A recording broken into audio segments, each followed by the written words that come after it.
Hello friends, this is Neetu and welcome to Smart Way. आज हम discuss करेंगे subject verb agreement का अपना 5th वीडियो। इससे पहले हम 4 वीडियो डिस्कस कर चुके हैं जिनमें हम 20 रूल्स को कवर कर चुके हैं। आज हम पढ़ेंगे 21st रूल। तो दोस्तों, जो 21st रूल है उसमें हमें जो सब्जेक्ट्स देखने को मिलते हैं वो यहाँ पर है: everybody, everyone, somebody, someone, anybody, anyone, nobody and no one. तो हमें जब कोई सेंटेंस दिया जाएगा तब हमें जो सब्जेक्ट मिलेंगे वो ये होंगे। अब यहाँ पर आप देख पा रहे होंगे कि ये जो जितने भी यहाँ पर सब्जेक्ट दिए हैं ये सारे इनफाइनाइट पर्सन हैं। तो आपको यहाँ पे समझ में आ भी रहा होगा कि इनमें हमें ये तो पता है कि ये हम किसी पर्सन के लिए यूज करते हैं, यानी ह्यूमन बींग्स के लिए हम बड़ी और वंस, यानी कि जैसे जिनमें भी बड़ी और वंस लगाओ, जैसे नो बडी है, नो वन है, एनी बडी है, एनी वन है। ये वर्ड्स जब हम यूज करते हैं तब हम ह्यूमन बींग्स के लिए यूज करते हैं, लेकिन हमें ये नहीं पता कि किस स्पेसिफिक ह्यूमन बींग के लिए हम इन्हें यूज कर रहे हैं। सो ये इनफाइनाइट पर्सन होते हैं, बट चूंकि हम ह्यूमन बींग्स के लिए यूज करते हैं इसलिए ये पर्सन ही होते हैं। जब हम इनको यूज करेंगे तो इनके साथ हमारे जब इन सारे सब्जेक्ट को हम यूज करेंगे तब इनके साथ जब भी वर्ब आएगी तो वर्ब हमेशा सिंगुलर यूज होगी, और इनके साथ जब हम कोई प्रोनाउन यूज करेंगे तो प्रोनाउन हिज यूज होगा, क्योंकि हमें नहीं पता होता कि ये फेमिनाइन है या फिर मैस्कुलाइन। हमें ये नहीं पता होता कि हिज का यूज करें या हर का। हमने इन्हें इजी बनाने के लिए हम हमेशा प्रोनाउन हिज का यूज करते हैं ताकि कोई डिफ़िकल्टी ना हो। आपको समझ में आ गया होगा कि जब भी हमें ये सारे सब्जेक्ट दिए होंगे तब ये अपने साथ हमेशा सिंगुलर वर्ब लेंगे और अपने साथ प्रोनाउन हिज लेंगे। अब हम इसके कुछ एग्जांपल्स देखते हैं। फर्स्ट एग्जांपल है: everybody in the committee was doing his her work. हमें यहाँ पर हिज और हर में से एक प्रोनाउन चूज करना है। तो प्रोनाउन को तो आपको पता होगा कि प्रोनाउन क्या होते हैं, जिन्हें हिंदी में हम सर्वनाम कहते हैं, यानी जब किसी सब्जेक्ट के लिए उनको डिफाइन करने के लिए जब हम ऐसे वर्ड्स का यूज करते हैं जो किसी जो नेम नहीं होते बल्कि उनको रिप्लेस कर देते हैं, तो उन्हें हम क्या कहते हैं? प्रोनाउन। यहाँ पर जो फर्स्ट एग्जांपल है वो everybody in the committee was doing his her work. यहाँ पर जब हम किसी प्रोनाउन का यूज करेंगे तो वो होगा हिज। हमारे पास यहाँ पर हम हिज प्रोनाउन का यूज करेंगे, हर का नहीं। और इस सेंटेंस का मीनिंग है कि कमेटी में जितने भी व्यक्ति थे उसमें उनमें सभी अपना वर्क कर रहे थे। यहाँ पर हमने एवरीबडी के अकॉर्डिंग यहाँ पर वाज, जो कि सिंगुलर वर्ब है, का यूज किया है। नेक्स्ट एग्जांपल है: no one has have finished his her work. तो आपको बताना है कि यहाँ पर हैज या हर में से और हिज और हर में से कौन सा यूज होगा। आपको पता है कि नो वन, इसका मीनिंग निकलता है नो वन हैज या have finished his her work, कि किसी ने भी अपना काम नहीं किया है अभी तक, यानी कि जब हम किसी स्पेसिफिक टाइम पे ये बात कर रहे हैं तब कि अभी तक कोई भी अपना काम कंप्लीट नहीं कर चुका है। यहाँ पर नो वन के अकॉर्डिंग हम यहाँ पर सिंगुलर वर्ब हैज का यूज करेंगे और प्रोनाउन हिज का यूज करेंगे, बिकॉज ये जो एवरीबडी, एवरीवन यानी वन और बडी वाले जितने भी सब्जेक्ट्स होते हैं ये अपने साथ हमेशा प्रोनाउन हिज लेते हैं। नेक्स्ट एग्जांपल है: does anyone know the answer.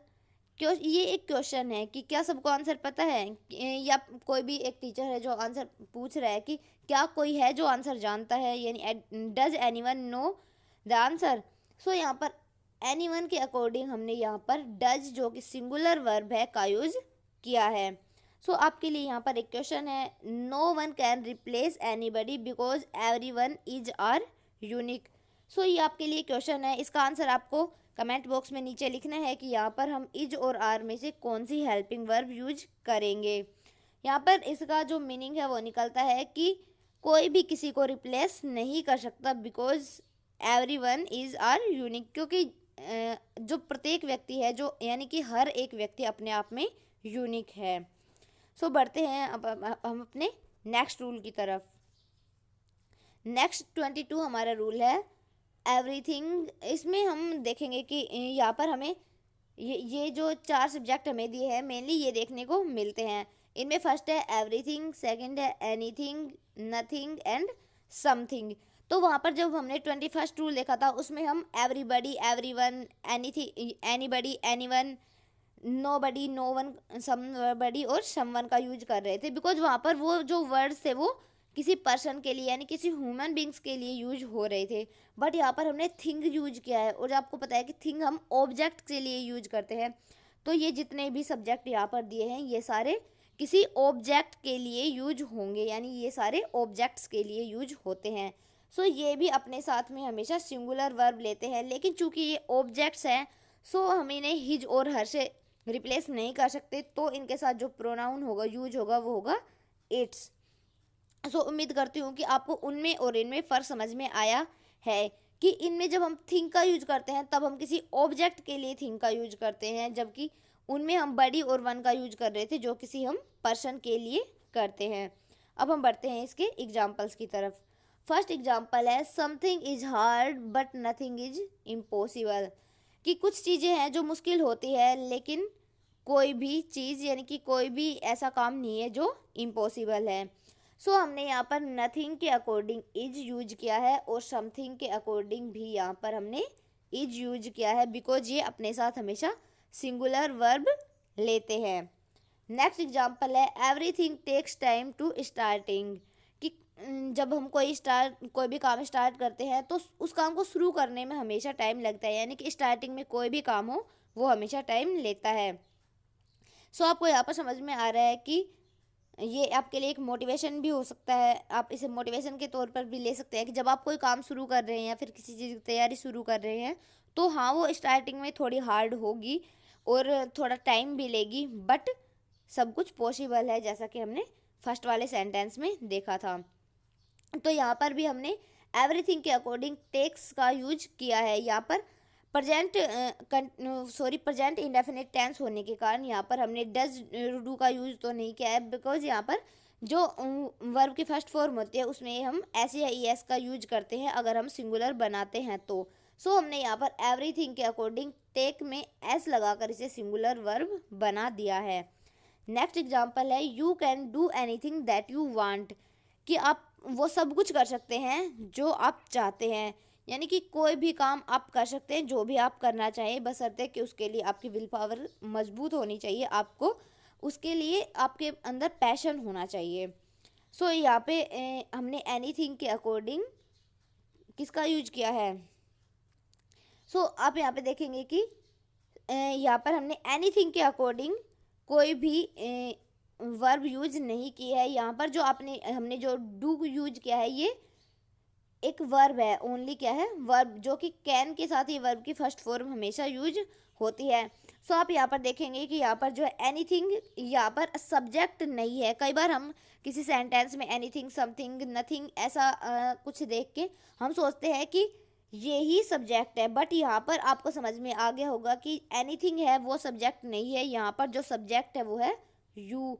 सो हमने यहाँ पर जो हेल्पिंग वर्ब यूज की है, यानी ये हेल्पिंग वर्ब जो हमने यूज किया है ये क्या है, ये हमने यू के अकॉर्डिंग यूज की है। वैसे आप देखेंगे तो ये एक हेल्पिंग वर्ब, यहाँ पर तो हेल्पिंग वर्ब नहीं है, बिकॉज ये भी प्रेजेंट इंडेफिनिट टेंस है। सो अपने साथ यू हमेशा डू लेता है, ये भी आपको पता होगा। सो आपको समझ में आया कि हर बार एनीथिंग, समथिंग, एवरीथिंग ये जो वर्ड होते हैं हर बार सब्जेक्ट नहीं होते। नेक्स्ट आपके लिए एक क्वेश्चन है, और क्वेश्चन है nothing is are easy but everything is possible, कि कुछ भी ऐसा नहीं है जो आसान है, यानी कि आसान कुछ भी नहीं है लेकिन सब कुछ पॉसिबल है।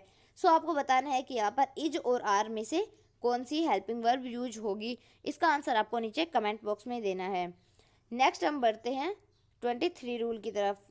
जो हमारा 23 और लास्ट रूल है सब्जेक्ट वर्ब एग्रीमेंट का, ये इसमें हम किसी पर्सन के लिए हम वन यूज करते हैं, ये हमने 21st रूल में भी पढ़ा था। बट हम यहाँ पर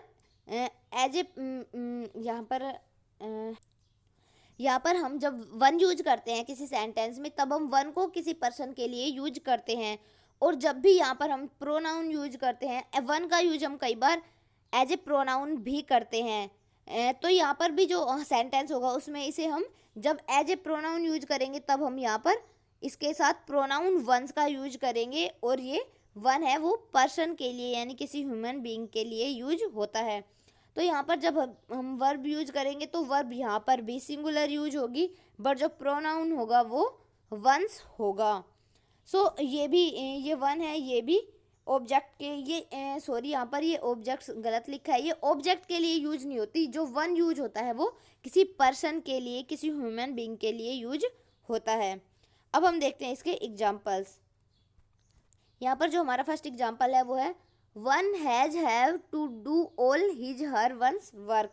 सो यहाँ पर देख पा रहे हैं कि हमें दिखा है हिज ओब्लिक हर ओब्लिक वंस की हमें हिज हर और वंस में से कोई एक प्रोनाउन चूज करना है, और यहाँ पर हमें वन के अकॉर्डिंग कोई वर्ब यूज करनी है। यहाँ पर हम हेल्पिंग वर्ब हैज चूज करेंगे बिकॉज यहाँ पर वन के साथ हमेशा सिंगुलर वर्ब का यूज होता है। यहाँ पर वन का यूज हमने किसी पर्सन के लिए किया है कि वन हैव यानी one has to do all one's work, कि हर कोई व्यक्ति अपना काम कर सकता है, यानी कि अपनी जो डेली के नेसेसरी वर्क जो होते हैं उन्हें हम स्वयं कर सकते हैं। सो यहाँ पर हमने पर्सन के लिए वन का यूज किया है। सो इसके साथ हेल्पिंग वर्ब हैज जो कि सिंगुलर है यूज होगा, हैव का यूज नहीं होगा, और प्रोनाउन इसके साथ हिज नहीं आएगा, हर नहीं आएगा। सो यहाँ पर हम प्रोनाउन वंस का यूज करेंगे।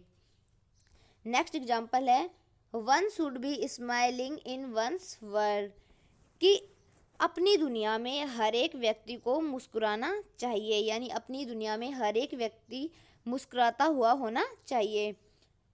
सो यहाँ पर भी हमने वन किसी ह्यूमन बीइंग यानी कि हमें यहाँ पर पर्टिकुलराइज तो नहीं किया कि कोई भी यानी कोई भी ह्यूमन बीइंग हो सकता है, लेकिन यहाँ पर ये पर्टिकुलराइज किया है प्रोनाउन यूज करके कि जो भी है यानी कि अपनी दुनिया में हर एक व्यक्ति को खुश रहना चाहिए। सो हमने प्रोनाउन वंस का यूज किया है, और इसके साथ हमने ये वन है तो वन के साथ हम शुड यहाँ पर हमने मॉडल यूज किया है, बट यहाँ पर ये चूँकि